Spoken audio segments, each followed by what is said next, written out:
ରୋଷେଇ ଶିଖିନଥିବା ଝିଅ ପ୍ରଥମେ ପ୍ରଥମେ ଯେବେ ସେ ମୋତେ ସମସ୍ତଙ୍କଠୁ ଜଷ୍ଟ ଟିକେ ଅଲଗା ଅଲଗା ଲାଗିଲେ ଜଷ୍ଟ ବିକଜ ଅଫ୍ କଥାବାର୍ତ୍ତା ୱେ ଅଫ୍ ରେସ୍ପନ୍ସ ମୁଁ ବି କ'ଣ କରୁଛୁ ଛାଡ଼ି ତାକୁ କ'ଣ ପାଇଁ କିଛି କରୁନୁ ବୋଲି ପଚାରି ତା ଜୀବନରେ ହସ୍ତକ୍ଷେପ କଲି। ସେ ବି ମୋତେ ପଚାରେ କ'ଣ ଖାଇଛ। ସମ୍ମାନଟା ଅନକମ୍ଫର୍ଟେବୁଲ୍ ଲାଗିଲେ ବି ମାଗଣାରେ ମିଳୁଥିଲା।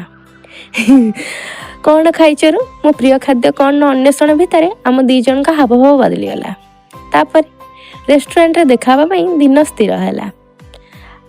ଆଗ ଦିନ ଖାଇବାର ମେନୁ ଡିସାଇଡ଼୍ ହେଇଯାଇଥିଲା, କାହିଁକି ନା ବିରିୟାନୀ ଆଉ ଚିକେନର କିଛି ଆଇଟମ୍ ଛାଡ଼ିଲେ ମୁଁ ଆଉ କିଛି ଜାଣିନଥିଲି। ଆଉ ପ୍ରଥମ ଦିନରୁ କ'ଣ ଖାଇଛ କହି ସେ ତା ଇମେଜର ଗୋଟେ ଲେବଲ୍ ସେଟ୍ କରିଦେଇଥିଲା।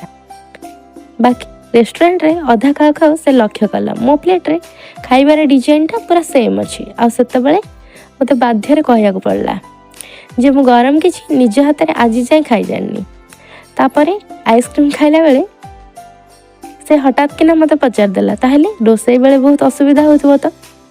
ମୁଁ କିଛି ସମୟ ପାଇଁ ନିରୁତ୍ତର ରହି ବାଧ୍ୟରେ 15 ମିନିଟ୍ ପରେ କହିଲି ମୁଁ ସେଇ ରୋଷେଇ ଶିଖିନଥିବା ଝିଅମାନଙ୍କ ଭିତରୁ ଜଣେ।